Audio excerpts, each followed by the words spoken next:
உழைச்சதன் பலன் ஒரு கடன் அடைஞ்சிருக்காத, அடுத்தது இன்னொரு பிரச்சனை உருவாகி கொண்டே இருக்கலாம். ஆனால் கர்த்தர் ஓட ஆரம்பிச்சார்னா நீங்கள் வேலை செஞ்சு தான் ஆகணும், அதில் எந்த மாற்றமும் இல்லை. ஏன்னா தேவன் என்ன சொல்லியிருக்கிறாருன்னா, நெத்தி வேர்வை நிலத்தில் சிந்தணும், உழைக்கணும். நீ வேலை செஞ்சாதான் சாப்பாடு, அதில் எந்த மாற்றமும் இல்லை. ஆனால் சாப்பாடு எதற்காக? இந்த அரஜான் வயிற்றுக்கு தான். ஆனால் மீதி இருக்க 20% தான் நம்ம அதிக ஓட்டம் ஓட்டுறோம். அந்த அதிக ஓட்டம் எதற்காக? நம்ம இங்கே சந்தோஷமாக இருக்கணும். என்ன தான் நீ வேலை செஞ்சு பணத்தை எடுத்துகிட்டு வந்து உன் மனைவி கிட்ட தங்கமாக அடிச்சு கொட்டினாலும் அங்கேருந்து உண்மையான சமாதானம் வராது. உன் கணவனுக்கு அதிகமாக உழைச்சி அதிகமாக வேலை செஞ்சு நீ என்ன தான் பண்ணாலும் உன் கணவனுக்கிட்டேயோ உன் உறவுக்கிட்டேயோ அன்பு வராது, உன் பிள்ளைக்கிட்ட அன்பு வராது. ஏன்னா அதை செய்து கொண்டிருக்கும். இந்த அன்பு வர வேண்டும் என்றால், குடும்பத்தில் ஆரோக்கியம் கிடைக்க வேண்டும் என்றால், சமாதானம் கிடைக்க வேண்டும் என்றால் வேற ஒருத்தர் வேலை செய்யணும். அல்லேலூயா. ஆனால் இந்த சூழ்நிலையில் உன் குடும்பத்தை உன் சரீரத்தை காக்க வேண்டும் என்றால் என் தேவனால் மற்றும் கூட விசுவாசிகளாமே சொல்லுங்க.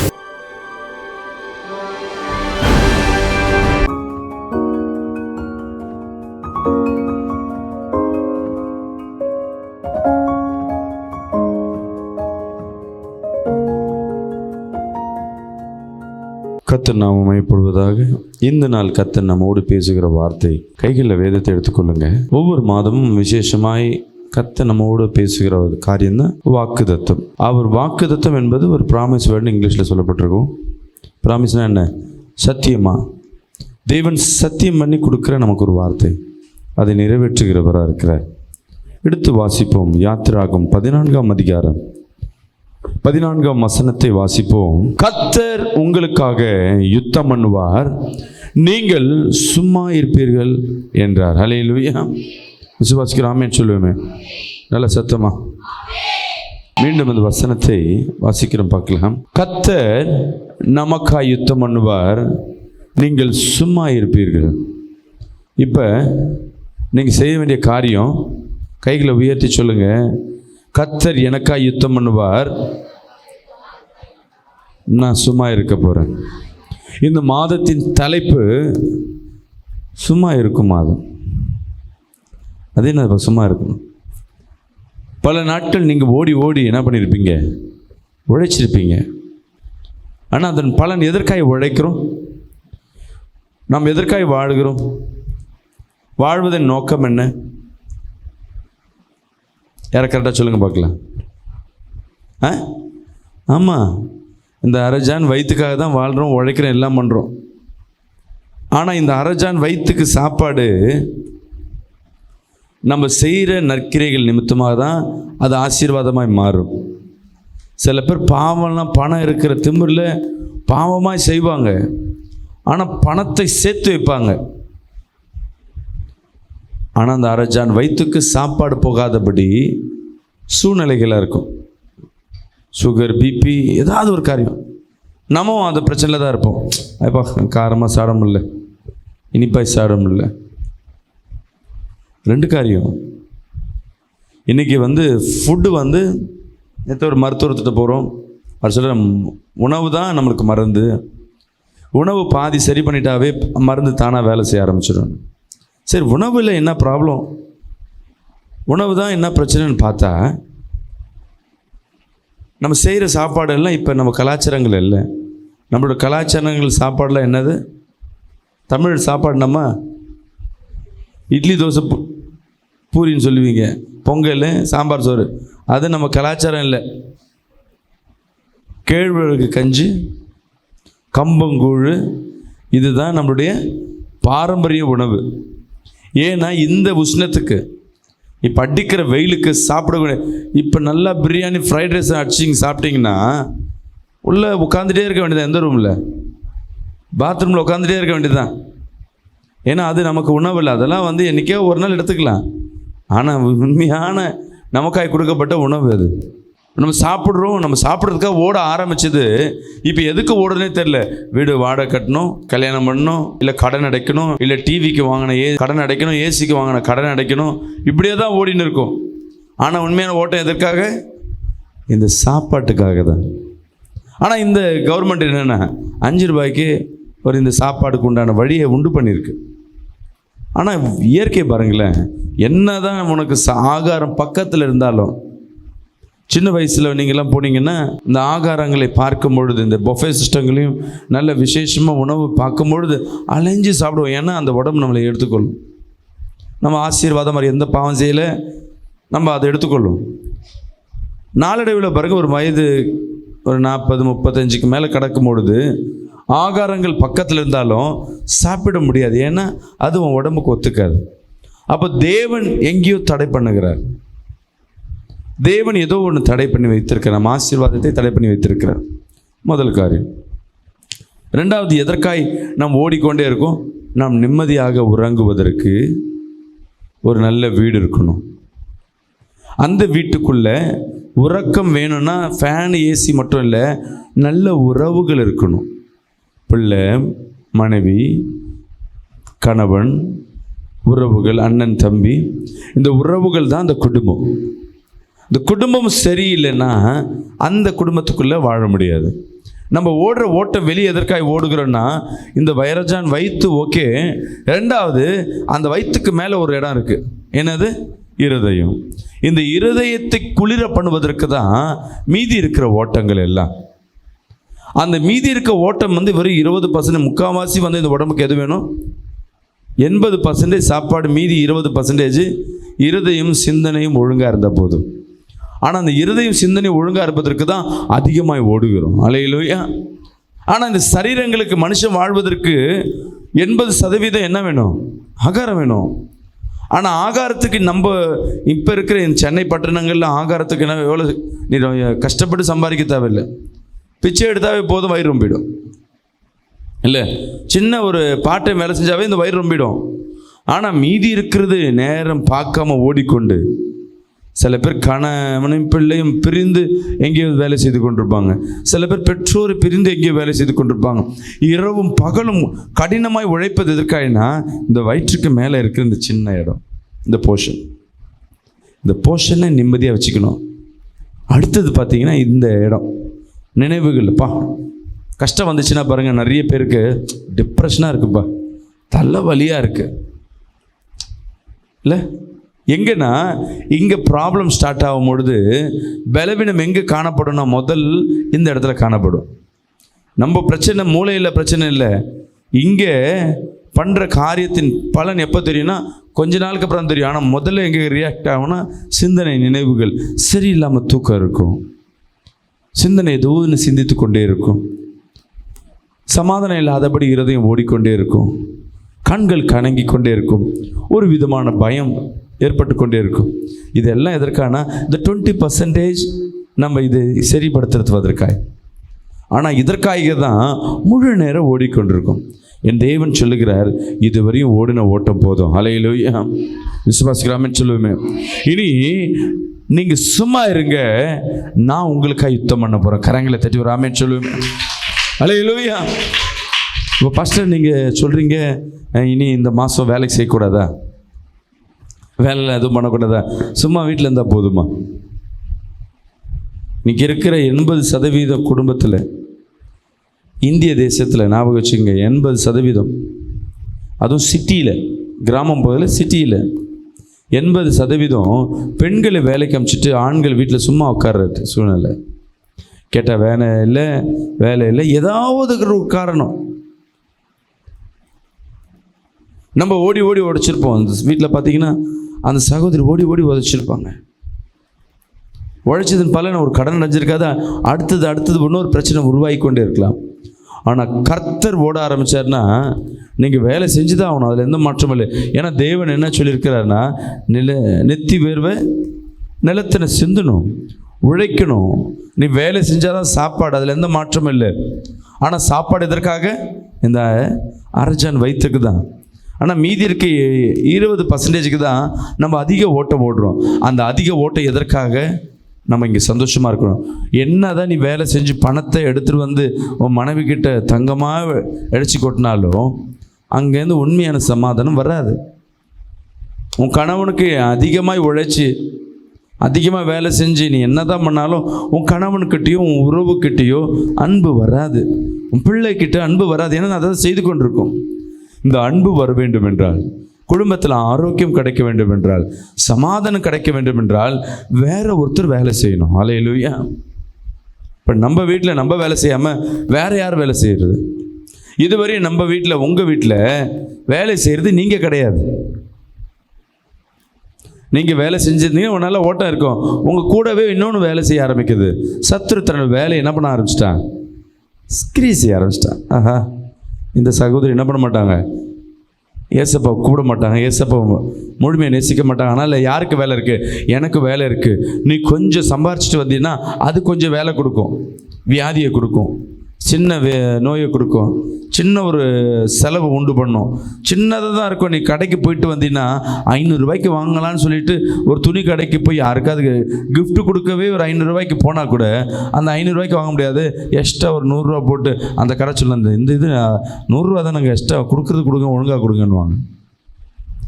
செலவு உண்டு பண்ண யாராவது ஒருத்தர் ஜவுளி கடையிலையும் சரி, காய்கறி கடையிலையும் சரி, செலவை உண்டு பண்ண சத்துரு உருவாயிடுவான். குடும்பத்திலும் சரியான ஒரு ஐக்கியம் இருக்காது. என் அன்பு சகோதரி சகோதரி, ஆம் என் அன்பு பிரியமான ஜனமே, இதனால் கர்த்தர் உங்களை நேசிக்கிறார். நீங்கள் இந்த மாதம், கடந்த ஏப்ரல் மாதம் வரையும் 4 மாதம் என் தேவனாகி கர்த்தர் செவ்வையாய் வழி நடத்தினார். அல்லேலூயா. விசுவாசிக்கிறாமே சொல்லுவேமே. இந்த 4 மாதங்களை நம்ம எப்படி கடந்து வந்தோன்னு தெரியல. அநேக உபத்திரங்கள், அநேக சூழ்நிலைகள், நெருக்கங்கள். ஆனால் இந்த மே மாதம் வந்திருக்கிறோம். இந்த மே மாதம் பிள்ளைகளுக்கும் பிரச்சனை, பெற்றோருக்கும் பிரச்சனை. எக்ஸாம் ரிசல்ட் வரும், 2வது ஃபீஸ் கட்டணும், 3வது இந்த உஷ்ணத்தை தாங்கணும். குளிரை கூட தாங்கிடலாம் 2 பெட்ஷீட்டு. உஷ்ணத்தை எதை வச்சு தாங்க முடியும்? ஏசி கூலரை வச்சு தான் தாங்க முடியும். அதை வச்சா வியாதி தான். இது கொஞ்ச நேரம் தான் வண்டியில் போகணும். காரை விட்டு இறங்கினவனு தான் தெரியுது, பா பைக்கில் ஓடுறவங்க, பஸ்ஸில் போகிறவங்க எவ்வளோ கஷ்டப்படுவாங்க, வெயிலுடைய தாக்கங்கள். ஆனால் இந்த சூழ்நிலையில் உன் குடும்பத்தை, உன் சரீரத்தை காக்க வேண்டும் என்றால் என் தேவனால் மற்றும் விசுவாசிக்கிறாமே சொல்லுவேன். அல்லேலூயா. நியூஸ் ரிப்போர்ட் அதிகமாக சொல்லுகிறது. இதுவரையும் காணாத மழையை கடந்த ஆண்டு நம்ம பார்த்தோம். இந்த ஆண்டு துவக்கத்திலேயே சவுதி அரேபியாவில் என்ன பண்ணிட்டுருக்காங்க, துபாயா எங்கேயோ ஃபாரின் கண்ட்ரியில், இந்த அரபு கண்ட்ரியில் அடித்த மழை, ஒரு வருடத்துக்கு உண்டான மழை ஒரே நாள் அடித்து முடிச்சிச்சு. அந்த இடத்த நாஸ்தி பண்ணிச்சு. ஆனால் திருப்பி பெய்ய வேண்டிய அந்தந்த காலகட்டங்களில் பெய்ய வேண்டிய மழை பெய்யாது. இப்போ நமக்கு ஏற்கனவே நமக்கு வர வேண்டிய சின்னதாக பெய்ய வேண்டிய மழை, அந்த காற்றில் இருக்கிற ஈரப்பதம், அது எல்லாத்தையும் போன மழை சீசனில் ஹெவியாக வந்துடுச்சு. இப்போ பிரச்சனை என்னென்னா, வெயில் இருக்கும், நம்ம இத்தனை நாள் நல்லா எனர்ஜியாக இருக்கும், வெயிலில் இருந்தாலும் வேர்த்து கொட்டும், வேர்வை வரும், இதனால் நம்மளை சமாளிச்சிக்க முடியும். இந்த வெயில் வேர்வை வராது அதிகமாக. காரணம் என்னென்னா, ஈரப்பதத்தை அது எடுத்து வந்துடுது. காற்றில் இருக்க ஈரப்பதம் கிடையாது. நிறைய பேர் சொல்கிறாங்க, இந்த வெயில் சயின்ஸு சொல்லுது, விஞ்ஞானம் சொல்லுது, நிறைய வியாதிகள் வரும், இதில் கடந்து வருவது ரொம்ப கஷ்டமாக இருக்கும். மே மாதம் மட்டும் இல்லை, ஜூன் மாதம் வரையும் இது ட்ராவல் பண்ணணும்னு சொல்லிட்டு அநேகர் சொல்ல. உச்சக்கட்டம், அதாவது கத்திரி வெயில் இன்னும் 2-3 நாள் இருக்குது. அதுக்கு முன்பாகவே என்ன ஆயிடுச்சு, தாக்கங்கள் ஜாஸ்தியாக இருக்குது. இன்னும் கத்திரி வெயில் எப்படி இருக்குமோன்னு தெரியல சொல்லி பயப்படுறாங்க. ஆனால் நாம் விசுவாசியாக இருக்கிற தேவன் தான் நமக்கு இயற்கையை கொடுத்துருக்கா. சொல்லுங்கள் அல்லேலூயா. சொல்லுங்கள், நம்ம தேவன் தான், ஏன் தேவன் தான் இந்த இயற்கையை கொடுத்துருக்கிறார். நீ உண்மையாகவே அவரை உரிமை கொள்ளும் பொழுது இந்த இயற்கை எவ்வளோ உஷ்ணமோ, எவ்வளோ குளிரோ, எவ்வளோ விரோதமாக இருந்தாலும் அது மற்றவர்களுக்கு தான் தவிர உங்களுக்கல்ல. விசுவாசிக்கிறாமே சொல்லுவேன். அல்லேலூயா. ஒரு போலீஸ்காரர் பார்த்து அந்த ஸ்டேஷனே நடுங்கும், அந்த ஏரியாவே நடுங்கும். ஏன்னா அவர் அவ்வளோ கடுமையானவர், மாட்டினா போது செம்மையை அடிக்கிறவர், முட்டியை பேத்து எடுத்துருவார் சொல்லிடுவார். சில காரியங்கள் அந்த போலீஸை பார்த்தா போயிடுவாங்க. ஆனால் அது வெளி உலகத்துக்கு தான். தான் வீட்டுக்கு வந்தால் தான் பிள்ளை பிரச்சனை பண்ணால் என்ன பண்ண மாட்டார், அவர் அடிக்க மாட்டார். ஏன்? அது அவர் பிள்ளை. இந்த காலகட்டங்களில் மே மாதம் அநேக உஷ்ணமோ, பண பிரச்சனையோ, வியாதியோ, குழப்பங்களோ எது நடந்தாலும் சரி, நீங்கள் அவருடைய பிள்ளையாக இருக்கீங்க. விசுவாசிக்காமே சொல்லுங்க, கரங்களை வைத்து சொல்லுங்களேன், இந்த இயற்கையெல்லாம் எனக்காய் படைக்கப்பட்டது. சொல்லுங்கள், இந்த இயற்கைகள் எல்லாம் எனக்காய் சாதகமாய் படைக்கப்பட்டது. இதை படைத்தவர் என்னை உண்டாக்கின என் தேவனாகிய கர்த்தர். அல்லேலூயா. இந்த இயற்கைகள் எல்லாம் எனக்காக படைக்கப்பட்டிருக்கு. அல்லேலூயா. அப்ப தேவன் உங்களுக்கு ஆசீர்வாதத்தை கர்த்தர் கொடுக்கிறவரா இருக்கிறார். இந்த மாதம் கர்த்தர் சொல்றார், கர்த்தர் உங்களுக்காக யுத்தம் பண்ணுவார், நீங்க சும்மா இருங்க. அவர் போர் செய்கிற தேவன். அவர் உனக்காய் பட்டயத்தை கைகள் எடுக்கிற தேவன். அவர் உன் குடும்பத்திற்காய் அவர் உழைக்க போகிறார். சமாதானம் இல்லாத இடத்துக்கு ஒரு சமாதானத்தை என் தேவன் கொடுக்கிறார். ஆமென். அன்பு பிரியமான ஜனமே, நீ எதை கண்டு நீங்க கலங்கி போக வேண்டாம். ஒரு ஆமென் சொல்லுமே. அல்லேலூயா. ஒரு முறை ஒரு குடும்பம் ஃபோனில் என்னோட பேசி கொண்டிருந்தாங்க. சர்ச்சுக்கு வரத காட்டிலும் ஃபோனில் அநேக குடும்பங்கள் வரும். அதில் ஒரு குடும்பம் ஃபோனில் பேசிட்டு, பாஸ்டர், என் குடும்பத்தில் நான் எவ்வளோ தான் உழைச்சாலும் கடன் அடைய மாட்டுது. நான் செய்கிறது வேலை என்னால் முடியும், அவ்வளோதான், ஒரு மாதம் 35,000 சம்பளம் வாங்குகிறேன். ஆனால் என் குடும்பத்தில் கடன் ஜாஸ்தியாக இருக்குது. என் தாய் தகப்பன் குடும்பத்தையும் நான் பார்க்கணும். ஏன்னா அவங்களே விட்டுட்டு வரக்கூடாதுல்ல. ஸோ அவங்களுக்கும் நான் ஊரில் இருக்கேன், நாங்கள் இங்கே வந்து பிழைக்க ஆரம்பிச்சிட்டோம். அவங்க கிராமத்துட்டு வர மாட்டேன்றாங்கன்னா அவங்களுக்கும் மாதம் நான் என்ன பண்ணி ஆகணும், 10,000 அனுப்பிச்சிடணும். மீதி இருக்குது 25,000. 25,000 என் குடும்பத்தை, என் பிள்ளைங்களை கட்டுறது ரொம்ப கஷ்டமாக இருக்குது பாஸ்டர். நான் பார்ட் டைம் எங்கேயா வேலை செய்யலான்னு இருக்கேன் அப்படின்னு. ஜெபம் பண்ணுங்கன்னு நானும் ஜெபம் பண்ணேன். அவர் பார்ட் டைம் ஜெபத்துக்கு பார்ட் டைம் வேலைக்கு போகிறாரு, நல்லா வேலை செய்கிறாரு. இப்போ அவர் மாதம் 25,000 பார்ட் டைம் போகிறதுக்கு வந்து 9,000 சம்பளம், ஒரு 4 மணி நேரம் வேலைக்கு. நல்ல வேலை, நல்ல வருமானம். இப்போ எவ்வளோ ஆயிடுச்சு? அதே இப்போ எவ்வளோ கையில் இருக்குது? அதே 35 கிட்ட வந்துடுச்சு. இப்போ 35,000 கையில் இருக்குது. இப்போ 25,000 வச்சு நடத்தின்னு இருக்க சூழ்நிலையில் 30,000 கையில் வந்துடுச்சு. செலவு அதுக்கு மேலே போயின்னு இருக்கு. எங்கே இந்த செலவு கண்ட்ரோல் பண்ணவே முடியல. யாராவது ஒருத்தர் பத்திரிக்கை வைக்கிறாங்க, யாராவது ஒருத்தர் வீட்டில் ஃபங்க்ஷன் நடக்குது, இல்லை திடீர்னு ஒரு செலவு வீட்டில் ஏற்படுகிறது, மருத்துவ செலவோ இல்லை ஒரு மிஷின் ரிப்பேர் ஆகுது, வண்டியோ மிக்சியோ ஏதோ ஒன்று பிரச்சனை. ஆனால் வந்துனே இருக்குது. அந்த 3 மாதம் பார்ட் டைம் வேலை செய்கிறாரு, 3 மாதம் கஷ்டப்படுறாரு, தூக்கம் இல்லாமல் கஷ்டப்படுறாரு. ஒரு நாளைக்கு 4 மணி நேரம் தான் தூங்குறாரு. ஆனால் கடன் தீர்ந்த மாதிரி இல்லை, பிரச்சனை தீர்ந்த மாதிரி இல்லை, இன்னும் ஒரு சூழ்நிலை இருக்குது.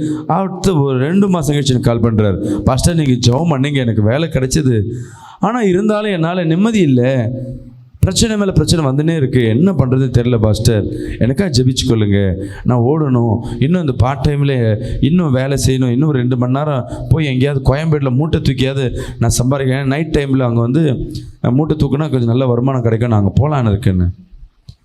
நான் அவர்கிட்ட பார்த்து சொன்னேன், ஐயா இது வரையும் நீங்கள் எனக்கு பார்ட் டைம் வேணும் நீங்கள் ஜெபம் பண்ணேன். ஆனால் இப்போ யோசிச்சு பாருங்கள், 25,000 உங்கள் கையில் பணம் இருக்கும்பொழுது இந்த பிரச்சனையை காட்டிலும் 35,000 வரும்பொழுது அதே பிரச்சனையோடு இருக்கீங்களே, ஏன்னு தெரியுமான்னு கேட்டேன். அதுதான் தெரியல பாஸ்டர் அப்படின்னு.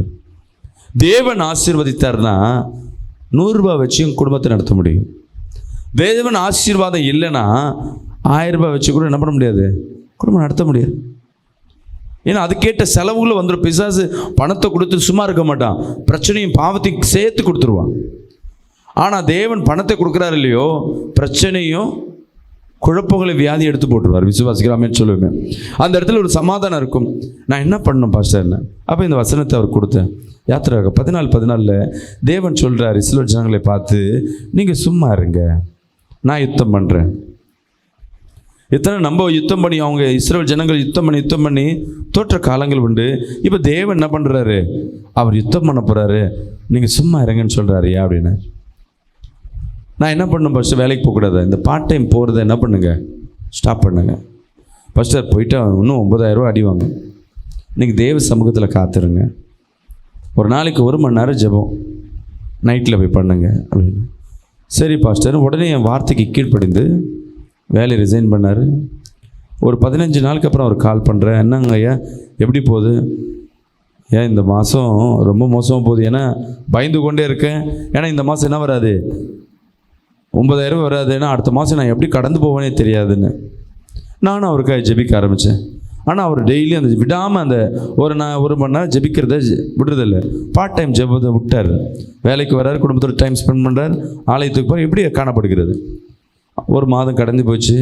அவர் கால் பண்ணுறார், பாஸ்டர் இந்த மாதம் வெறும் 25,000 தான், நான் பார்ட் டைம் காசு இல்லை, ஆனால் இந்த மாதம் நீங்கள் ஜெபம் பண்ணுறேன், நீங்கள் சொன்ன மாதிரியே கர்த்தர் பொறுப்பில் கொடுத்துட்டேன், இந்த மாதம் எனக்கு ஏதோ ஒரு பயம் ஓடினே இருக்குது, என்ன பண்ணுவேன்னு தெரிலன்ட்டு.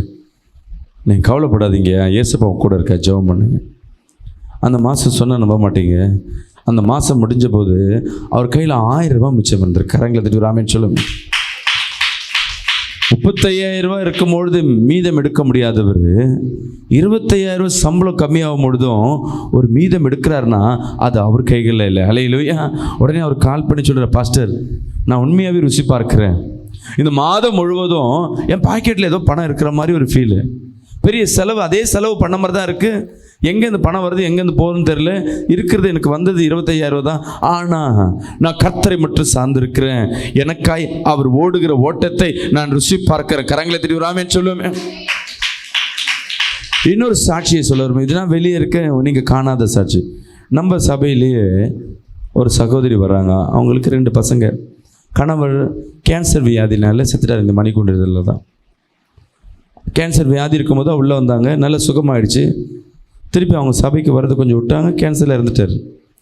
ஆனால் இறந்ததுக்கு அப்புறமேட்டு அந்த பிள்ளைகள் அந்த மனைவி என்ன பண்ணிட்டாங்க, நல்லா கத்தரை பிடிச்சிட்டாங்க. அந்த சகோதரி செலவு வருமானம் இல்லை 8,000 ரூபாய். கணவன் இறந்துட்டார். இப்போ வீடு வாடகைக்கு எவ்வளோக்கு இருக்காங்கன்னா 7,000 ரூபாய்க்கு வீடு வாடகைக்கு இருக்காங்க. 6,000 ரூபாய் வீடு, 1,000 ரூபாய் கரண்ட்டு. அப்போ சாப்பாட்டுக்கு எவ்வளோ இருக்கணும்? 1,000 ரூபாய். இப்போ அவங்க 2 பிள்ளைய, ஒரு பிள்ளை இன்ஜினியருக்கும் ஒரு பிள்ளைய டாக்டருக்கும், சித்தா டாக்டருக்கும்.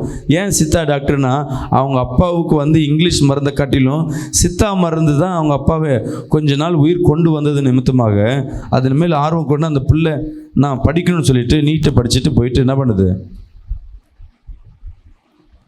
ஃபீஸ் எப்படி கட்ட முடியும்? எப்படியோ லட்சக்கணக்காக அந்த ஸ்கூலில் கேட்கும் போது தான் கட்டிட்டு வர்றாங்க. அந்த பிள்ளை வந்து ஈரோடில் ஒரு ஹாஸ்டலில் தங்கியிருக்கு. நான் கடந்த மாதம் அவங்க வீட்டுக்கு போய்ட்டு மாதம் ஜெபம் மட்டும் 2 மாதத்துக்கு அப்புறம் அவங்க வீட்டுக்கு போகிறேன். அம்மா எப்படிதாம்மா நடத்துகிறீங்க? அவங்க அம்மா சொல்கிறாங்க, பாஸ்டர் நான் இல்லை கடவுள் தான் அப்படின்னு. சும்மா அந்த கதை விடாதுமா, எப்படி நடத்துகிற, எப்படி பிள்ளைய படிக்க வைக்கிற சொல்லுமா அப்படின்னு. பாஸ்டர் உண்மையாக தான் பாஸ்டர், என் சம்பளம் இவ்வளோ தான்.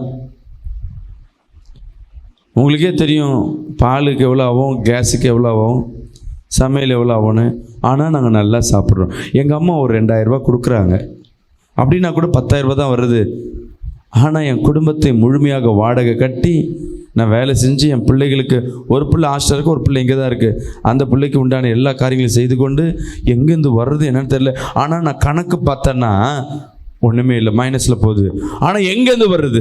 அதனால் நான் என்ன பண்ணுறது இல்லை, கணக்கே பார்க்குறதே இல்லை. ஏன்னா கொடுக்குறவர் அவர் இருக்கும் பொழுது நான் ஏன் கணக்கு பார்க்கணும்? ஏதாவது கணக்கு பார்த்து அவர் கொடுக்குறத நிறுத்திட்டாருன்னா அதனால் நான் யுத்தம் பண்ணல, என் குடும்பத்தை நடத்துகிறவர் அவர். அல்லேலூயா. என் பிள்ளையை வழி நடத்துகிறவர் அவர். கேட்கும் பொழுது எனக்கே சந்தோஷமாக இருந்தது. இப்போ தான் அந்த கிறிஸ்துக்குள்ளே வந்தாங்க. யோசிச்சு பாருங்க, கணவன் உயிருக்காக தான் கிறிஸ்துக்குள்ளே வந்தாங்க. கணவன் இறந்து போயிட்டா அவங்க நினச்சி கிறிஸ்துவ விட்டு ஓடி போயிடுவாங்கன்ட்டு. ஆனால் அதுக்கப்புறம் தான் அதிகமாக அவங்க ருசி பார்க்க ஆரம்பிச்சிருக்காங்க. விசுவாசிக்கிறாமே சொல்லுமே. இன்னைக்கு வந்திருக்கிற என் அன்பு ஜனமே, கர்த்தர் உங்களோடு பேசி கொண்டிருக்கிற உங்கள் பாரங்கள் துயரங்கள் எல்லாவற்றையும் என் தேவனிடத்தில் ஒப்பு கொடுங்க.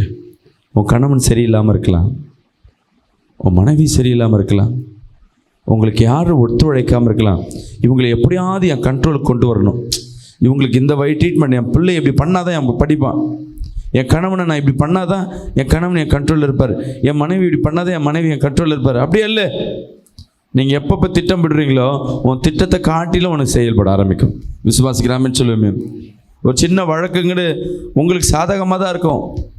ஒரு லாயர்கிட்ட போய் கேட்பீங்க, லாயர் சொல்லுவார், நம்ம நினைக்கிற உனக்கு நான் வாங்கி கொடுக்குறேன், உனக்கு நான் ஜெயிச்சு கொடுக்குறேன், இதெல்லாம் சாதாரண காரியம், இது அப்படி போடலாம், அந்த கேஸ் இந்த கேஸ் போடலான்னு நல்லா சொல்லுவாங்க. இவங்களது தான் அந்த வீடோ இல்லை அந்த பிரச்சனை இவங்களது தான் இருக்கும், ஜெயிக்க வாய்ப்பு உண்டு. ஆனால் கோர்ட்டில் போனால் திருட்டுத்தனம் பண்ணுறவனுக்கு ஒரு லாயர் உட்காந்துருப்பான். ஆனால் யாருக்கு ஜெயிச்சுருக்கோம், நீங்கள் ஜெயிக்கிறீங்களா அவங்க ஜெயிக்கலாம் பார்த்தா அவனுக்கு சாதகமாகவே இருக்கும். காரணம் உலகத்தில் நம்ம தான் நம்ம ஞானம், நம்ம திறமை, நம்மளுக்கு தான் உரிமை எல்லாம் இருந்தாலும் சத்துரு தான் இந்த உலகத்தில் ஜெயித்து கொண்டே இருக்கும். ஞாபகம் வச்சுக்கோங்க. ஆனால் தேவ பிள்ளைகளை தேவனை சார்ந்திருக்கும் பொழுது, தேவனிடத்தில் தன் காரியங்கள் எல்லாவற்றையும் ஒப்பு கொடுத்துட்டு நீங்கள் சும்மா இருக்கும் பொழுது தேவன் யுத்தம் பண்ணுவதை நீங்கள் காண முடியும். அல்லேலூயா. நீங்கள் சும்மா இருந்தால் போதும். நம்ம சபையில் 3வது சாட்சி சொல்கிறேன் கேளுங்க. ராணி அம்மான்னு சொல்லி ஜெபம் பண்ணும் போதில் பின்னாடி உட்காந்து நல்ல அபிஷேகத்தில் நிரம்புவாங்க. எனக்கு எப்போதும் ஃப்ரூட்லாம் வாங்கி வந்து கொடுப்பாங்க, பார்த்துருப்பீங்க. அவங்க பிரச்சனை என்னென்னா, அவங்க வீட்டை அவங்க தம்பிக்காரர் என்ன பண்ணிட்டாரு, அபகரிச்சுட்டு மேலே உட்காந்துன்னு இருக்கார். தம்பிக்கு வீடு சும்மா இருக்கட்டும் சொல்லி வேலை இல்லாமல் இருக்கான்னு வீட்டை கொடுத்தா இவங்களை துரத்திட்டு அந்த வீட்டில் அவங்க உட்காந்துருக்காங்க. இவங்க என்ன பண்ணலை,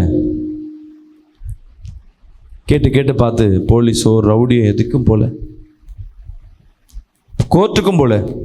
நான் கேட்குறேன். அப்போ சொல்கிறாங்க, அந்த அவங்க வீட்டுக்காரர் சொல்கிறாரு, ஃபஸ்ட்டு நாங்கள் ஜெபம் பண்ணுறோம், நான் தேவனுக்கு உண்மையாக இருக்கேன், நிச்சயமாக தேவன் எனக்காக யுத்தம் பண்ணுவார். அல்லேலூயா. சண்டை போட்டு இன்றைக்கி நான் படுக்க இடம் இல்லாமல் இருக்கலாம், ஒரு நாள் என் தேவன் யுத்தம் பண்ணுவேன். இது கேட்கும் பொழுது எத்தனை வருஷம், 8-9 வருஷமாக இப்படி கஷ்டப்படுறீங்களா? ஆமாம். ஆனால் அவங்கள பார்த்தா கஷ்டப்படுற மாதிரி தெரியாது. இருதயத்தில் சந்தோஷம் இருக்குது, ஆனால் அந்த ஏமாற்றின காரியம் இருக்குது. அவங்க தம்பிக்காரங்க சொந்தங்க பார்த்திங்கன்னா ஹைகோர்ட்டில் ஜட்ஜாக இருக்காங்க. யார்? தம்பியோட சொந்தம் ஹைகோர்ட்டு ஜட்ஜி. இப்போ யாருக்கு சாதகமாக இருக்கும்? தம்பிக்கு தான். இப்போ யாரும் கேஸ்லாம் இவங்க போடலை. திடீர்னு என்ன வருதுன்னா, யோசிச்சு பாருங்க, கார்பரேஷன்காரன் வந்து சொல்கிறான், இந்த வீடு பூசு வேலை செய்யாமல் இருக்குது, சீக்கிரம் இடிஞ்சிடும், அந்த வீடை டெமாலிஷ் பண்ணுங்கன்னு சொல்லிட்டு கார்பரேஷன்காரன் ஒரு நோட்டீஸை விடுறான். பாருங்க, இவங்க என்ன பண்ணுறாங்க, அந்த கார்பரேஷன் நோட்டீஸ் பரவாயில்ல, கார்பரேஷனே இவங்க அதை மேற்கொள்கிறாங்க. யாரும் ஜட்ஜெல்லாம் வச்சு அதை மேற்கொள்கிறாங்க. யாரும் அந்த தம்பிக்காரங்க வீடு. நான் அவங்க வீட்டுக்கு போகிறேன். அம்மா என்னம்மா பண்ணுறீங்க? ஏம்மா நீங்கள் ஒரு கேஸ் பண்ணலாம்? இல்லை பாஸ்டர், கர்த்தர் யுத்தம் பண்ணுவாருன்னு. கர்த்தர் யுத்தம் பண்ணுவார், ஆனால் நீங்களும் ஓடணும். நீங்கள் அவங்க மேலே கேஸ் போடாதீங்க. நான் இருக்கிற வீடு சரியில்லை, எனக்கு இடித்து கொடுங்கன்னு ஒரு கேஸை எனக்கு என்ன பண்ணுங்கள், கார்பரேஷன் மேலே ஒரு கம்ப்ளைண்ட் பண்ணுங்கள். யாரை சொல்ல? இவங்கள்ட்ட சொல்லு. நீ இப்போ சின்ன ஜெபம் பண்ணிவிட்டு அந்த காரியத்தை ஏற்கனவே அவங்க ஒரு இஷ்யூ பண்ணியிருக்காங்களே, அந்த ஆர்டரை அமுல்படுத்தும்படியாக கோர்ட்டில் கேளுங்க, அவ்வளோதான், முடிஞ்சு போச்சு.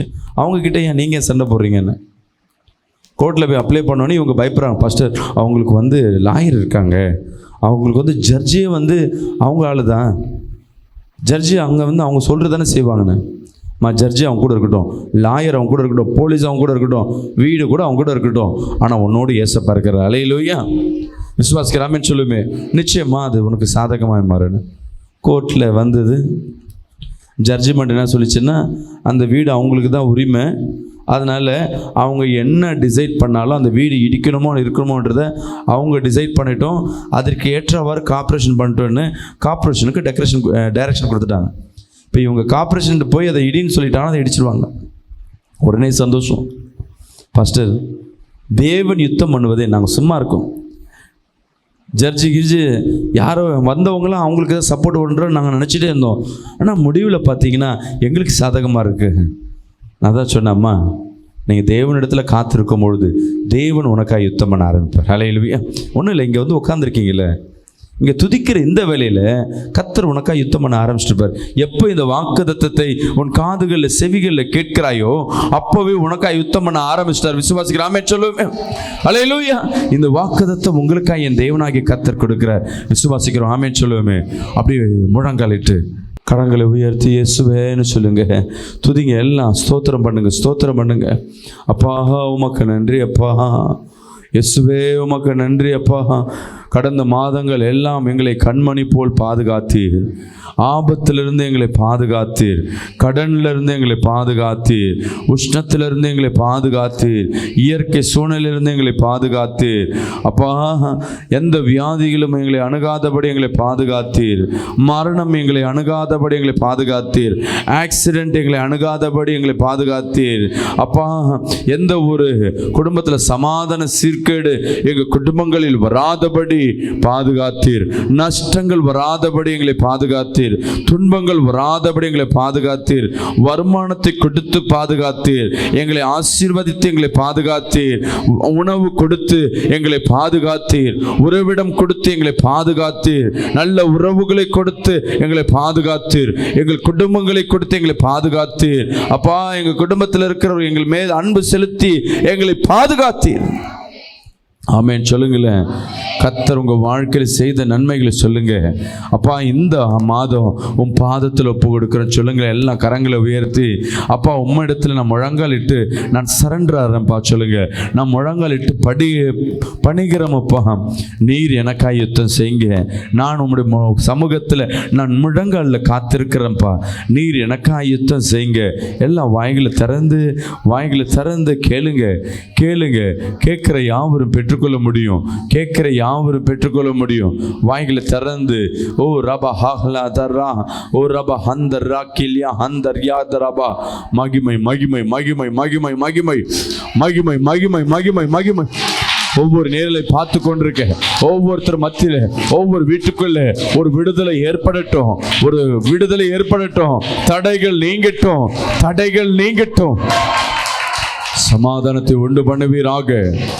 சமாதானத்தை உண்டு பண்ணுவீராக. வருமான சீர்கேடுகள் எல்லாம் மாறட்டும். வேலையில்லாத திண்டாட்டங்கள் மாறட்டும். கஷ்டங்கள் மாறட்டும். இயேசுவே, இந்த மாதம் முழுவதும் நாங்கள் இனி போராடுவதில்லை. எனக்காய் நீர் போராடுகிற சொல்லுங்க. எங்களுக்காய் நீர் யுத்தம் பண்றீர். ஆசீர்வதிங்க. இயேசுவின் நாமத்தில் ஜெபிக்கிற நல்ல பிதாவே, ஆமென்.